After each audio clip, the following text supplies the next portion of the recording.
Recordnya sudah mulai.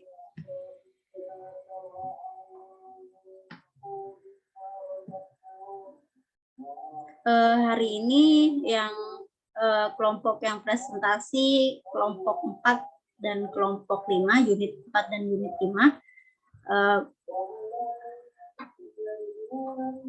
Baik, perkenalkan, saya Evianti. Hari ini saya sebagai moderator pada perkuliahan pada malam hari ini. Baik, kita mulai saja. Assalamualaikum warahmatullahi wabarakatuh. Waalaikumsalam warahmatullahi wabarakatuh. Ya, baik. Ya, saya mewakili kelompok 4. Hari ini tema kita atau materi kita adalah truancy and drops out. Saya perkenalkan dulu member grup saya. Saya sendiri Evianti. Teman saya ada Inam Ataki, Cucu Cahyati, dan RK. Baiklah, untuk mempersingkat waktu, kita mulai pada paragraf pertama. Silahkan Ataki, dimulai dari Ataki. Baik, Assalamualaikum warahmatullahi wabarakatuh. Selamat malam teman-teman. Langsung saja ya, untuk paragraf pertama. Truancy and dropout. Study on large skipping school, more frequently and increasing number. Richard Benedetto captures the essence of this problem when he writes. Untuk artinya, yaitu materi kali ini membahas tentang bolos dan putus sekolah. Artinya, siswa bolos sekolah lebih sering dan dalam jumlah yang meningkat. Richard Benedetto menangkap inti dari masalah ini ketika dia menulis. Maksudnya ini siswa bolos sekolah itu di sini sering kali terjadi dan dalam jumlah yang terus meningkat. Selanjutnya yaitu paragraf kedua. Baik, selanjutnya saya akan bacakan paragraf kedua. When a high school student absent in Tallahassee, Florida, a parent has 48 hours, call the school with an excuse. Yang artinya itu ketika seorang siswa sekolah menengah tidak hadir di Tallahassee, Florida, orang tua memiliki panggilan 48 jam sekolah dengan alasan.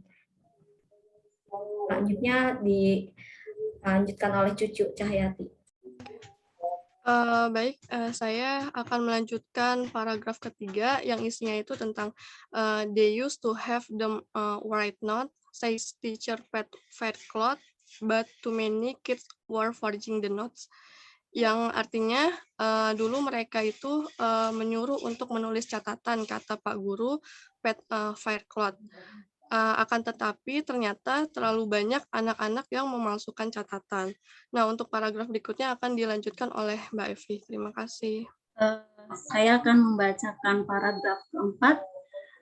When Gav noted that New York has attraction like Yankee Stadium, Coney Island, and Times Square, where students gather when they skip school. The school have set up satellite center in those areas where children picked up by police are taken. The school are then not at, and the students are sent back, but many don't come back, said Wayne. Yang artinya, Wayne mencatat bahwa kota New York ini memiliki daya tarik seperti Yankee Stadium, Coney Island, dan Times Square, tempat para siswa berkumpul ketika mereka membolos sekolah. Sekolah-sekolah tersebut telah mendirikan satelit di tempat-tempat di mana para siswa ini membolos dan ditangkap oleh polisi. Sekolah-sekolah itu tidak mendidik mereka dan para siswa hanya dipulangkan, tetapi banyak yang tidak kembali, kata Wen. Ya, berikut translate atau bacaan dari unit 4. Nah, ini kita akan masuk ke problem solving, pemecahan masalah. Di sini, Tom took laws of effect said that educators are not so fortunate.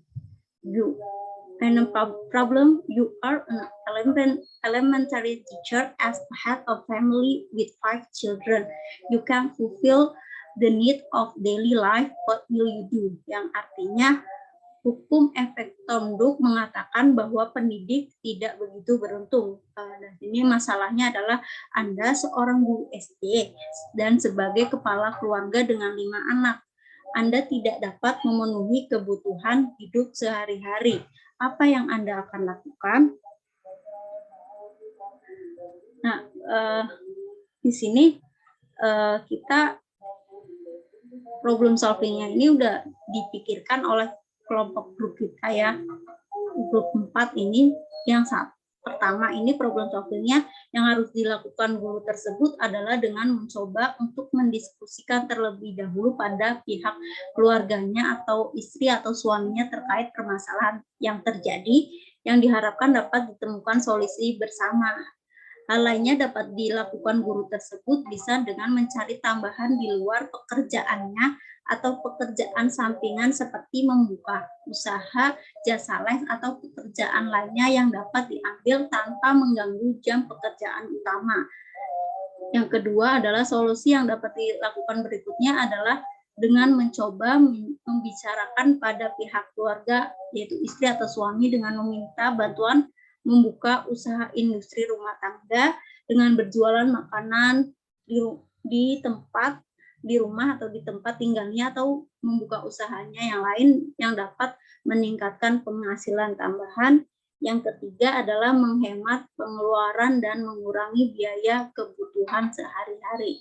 Baik, itu berikut presentasi kelompok 4 unit 4. Di sini ada problem solving mengenai jika kamu seorang guru SD dan dengan 5 anak dan tidak dapat memenuhi kebutuhan hidupnya sehari-hari, apa yang Anda lakukan? Baik, silahkan kita serahkan diskusi kepada kelas. Apakah ada yang mau menambahkan mengenai permasalahan ini? Silahkan. Silahkan teman-teman, jika ada yang berbeda pendapat dengan problem solving kita, kelompok kita yang tadi telah disebutkan.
Apakah penjelasan saya tadi terlalu cepat, teman-teman?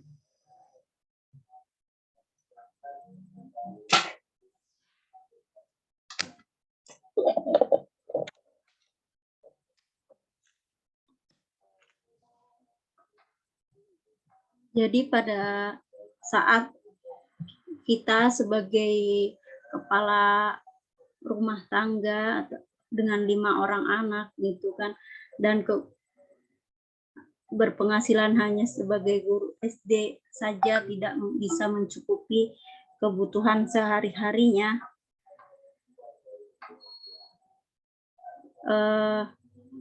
yang bisa dilakukan ini adalah mencari tambahan atau mencari pekerjaan yang lain. Bisa jadi membuka jasa les,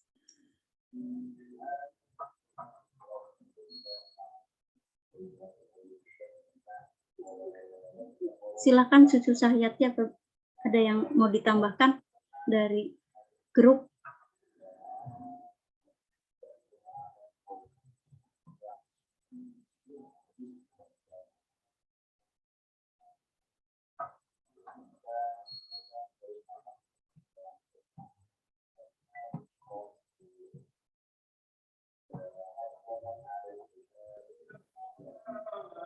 mungkin bisa memilah-milih ya, Pi, ya, kebutuhan gitu kan. Kebutuhan yang lebih dibutuhkan diprioritaskan gitu. Ya, sama halnya dengan Sama ya?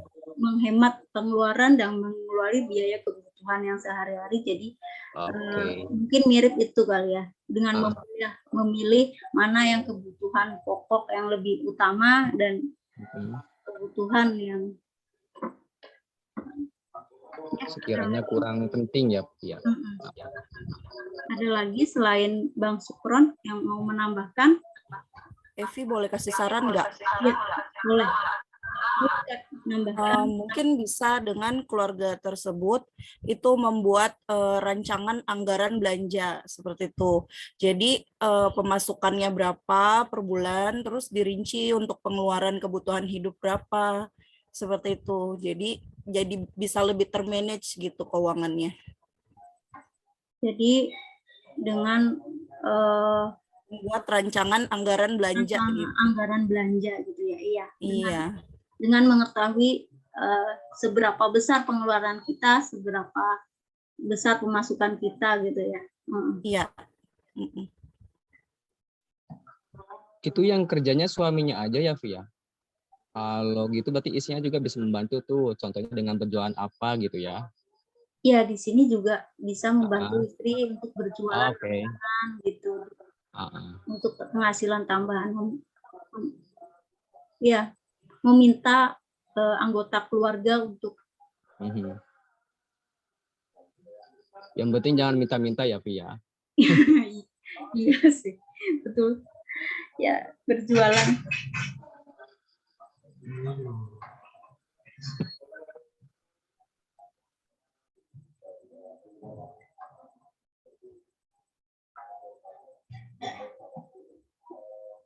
Ya, saya cukupkan untuk kelompok 4, untuk unit 4 ya. Baik, terima kasih atas waktunya. Kita lanjut untuk kelompok 5. Saya share materi untuk kelompok 5.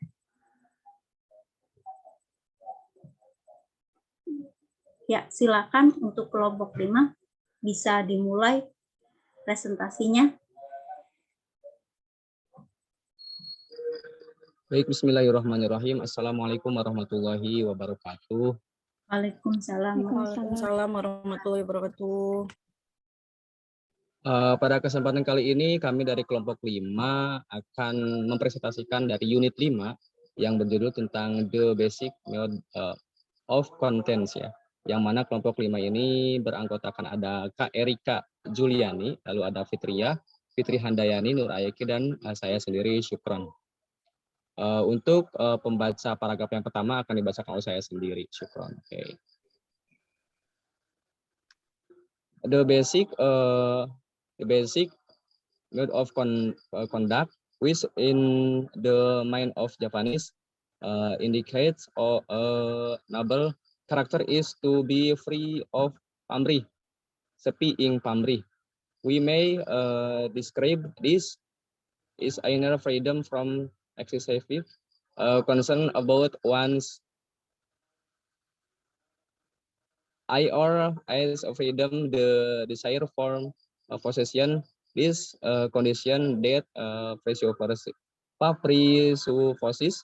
all possessionate desires impulse to be under control and at rest. Oke, yang artinya modus perilaku dasar yang dalam pikiran orang Jawa itu menunjukkan karakter mulia adalah bebas dari pamrih.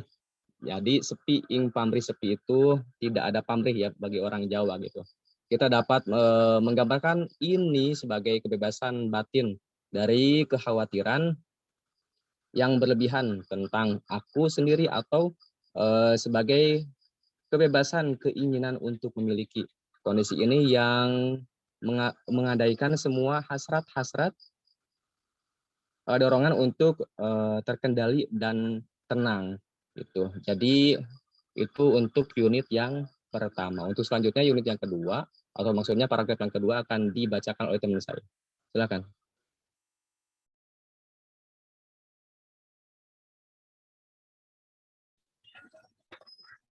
Baik. Assalamualaikum warahmatullahi wabarakatuh. Selanjutnya saya akan membacakan paragraf 2. The novel's Pramudia Ananta to present this attitude in his moving novel, Dia Yang Menyerah, She Was Surrendered.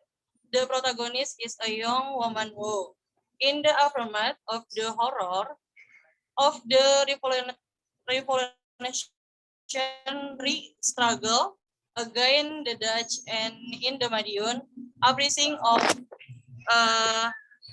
1948, had to substitute as a friend for her younger brother and sister, fully conscious, but with you, despite she surrendered her own future for them.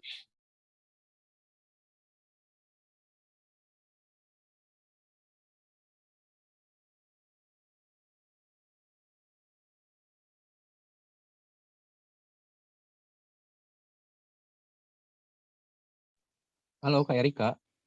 Ya, Oke, lanjut. ya. Maaf, diulangi artinya. Novelis Pramudia Ananta tur menyajikan sikap ini dalam novelnya yang mengaruhi Dia Yang Menyerah, Dia Yang Mengelilingi. Protagonisnya adalah seorang wanita muda yang sebagai akibat dari kengerian perjuangan revolusioner melawan Belanda dan pemberontakan Madiun tahun 1948. Harus menggantikan adik-adiknya sebagai orang tua, sepenuhnya sadar tetapi tanpa putus asa. Ia mengelilingi masa depannya sendiri untuk mereka. Baik, selanjutnya akan dibacakan oleh teman saya. Paragraf 3. Oke, terima kasih Kak Erika. Baik, selanjutnya saya akan membacakan paragraf 3. The attitudes of Seping Pamrih unfolds for the Javanese a whole range of attitudes. These have as common characteristic self-possession, freedom from selfish drives, and the capability to be contented with one's assigned role in the world. These attitudes refer to the divine, the one's own states of mind, and to one's fellow man. Yang artinya, sikap Seping Pamrih ini bagi orang Jawa berkembang sebagai macam sikap yang memiliki karakteristik umum, kepemilikan diri, kebebasan dari dorongan egois, dan kemampuan untuk menjadi puas dengan peran yang diberikan seseorang di dunia. Sikap-sikap ini mengacu pada yang ilahi, keadaan pikiran seseorang dan kepada sesamanya. Baik, dilanjutkan oleh teman saya, paragraf keempat, Kak Eki. Oke, saya akan membacakan paragraf keempat. The family is the place where spontanes to help grow. In this setting, everyone can really completely on their follow generosity, empathy, with other social responsibility are developed here. One learn to make sacrifice for other and thus value in such action. In the family, the meaning of Seping Pamrih, the renunciation of the ruthless pursuit of one's own particular interest, is experienced because only through the renunciation of egoism, the feeling of being supported and protected by family can arise, from which the Javanese derive their feeling of selamat, of calm inner peace. Artinya, keluarga adalah tempat tumbuhnya spontanitas untuk membantu. Dalam pengatur ini, setiap orang dapat mengendalikan sepenuhnya pada sesamanya. Kedermawanan, empati dengan orang lain, tanggung jawab sosial diajarkan sejak dini. Seseorang belajar membuat skarifikasi untuk orang lain dan melihat nilai dalam tindakan tersebut. Dalam keluarga, makna Seping Pamrih adalah penolakan terhadap pengejaran kepentingan diri sendiri yang kejam dialami, karena hanya melalui pelepasan egoisme, perasaan didukung dan dilindungi oleh keluarga dapat muncul dari orang Jawa mendapatkan perasaan selamat, ketenangan batin yang tenang. Untuk paragraf kelima, selanjutnya dibacakan teman saya, Fitri. Oke, terima kasih Kak Eki. Selanjutnya saya akan membacakan paragraf 5 yaitu the family is therefore in principle the place where the Japanese can develop social and individually free from outer and inner pressure. Skin in society, one is always under psychological pressure to control and repress feelings, yang artinya oleh karena itu keluarga pada prinsipnya adalah tempat di mana orang Jawa dapat berkembang secara sosial dan individu, bebas dari tekanan luar dan dalam, karena dalam masyarakat seseorang selalu berada di bawah tekanan psikologis untuk mengendalikan dan menekan perasaan.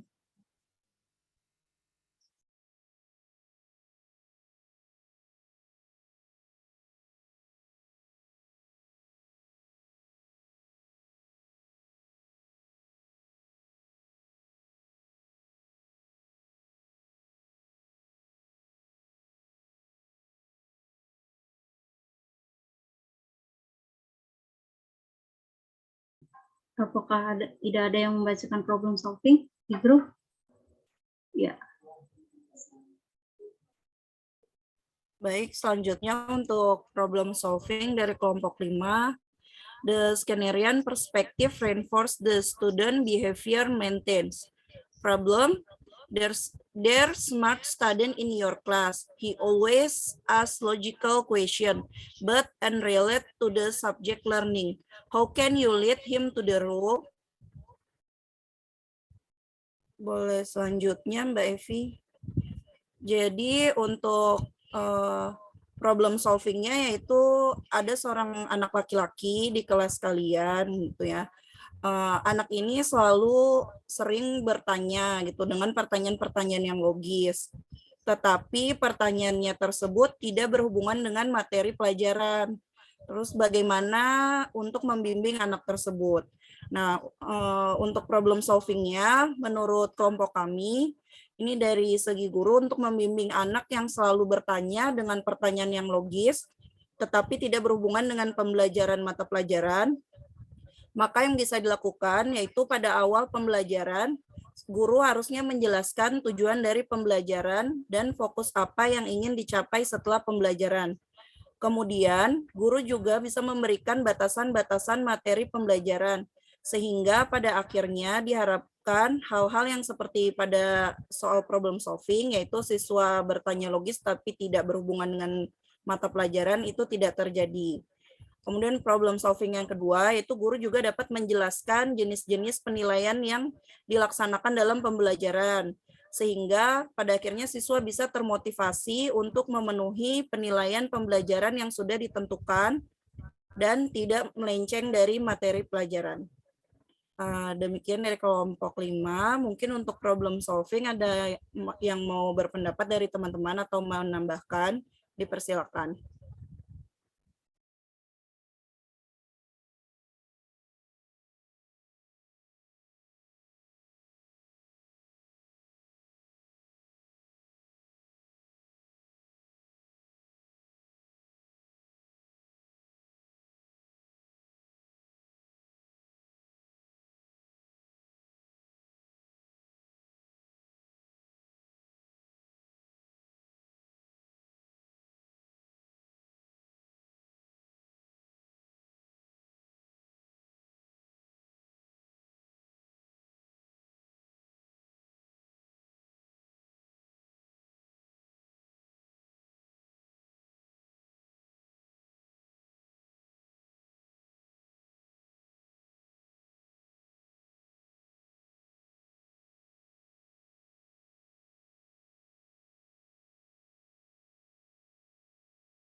Baik, apabila tidak ada yang berpendapat tentang problem solving dari kelompok kami, mungkin capek kali ya. Dari tadi kita kuliah gitu kan, sampai malam gini gitu kan. Belum makan juga, belum tambah energinya lagi. Kami dari kelompok 5 ya, mohon maaf yang sebesar-besarnya apabila ada kesalahan dari pengucapan ataupun penjelasannya. Mohon maaf yang sebesar-besarnya. Diakhiri dengan wabillahi taufiq wal hidayah. Wassalamualaikum warahmatullahi wabarakatuh. Waalaikumsalam warahmatullahi wabarakatuh. Waalaikumsalam warahmatullahi wabarakatuh. Baik, sepertinya perkuliahan pada malam hari ini kita sudahi.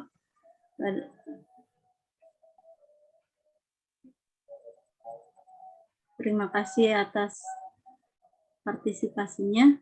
Ya, saya akhiri. Wassalamualaikum warahmatullahi wabarakatuh. Waalaikumsalam. Waalaikumsalam Waalaikumsalam warahmatullahi wabarakatuh.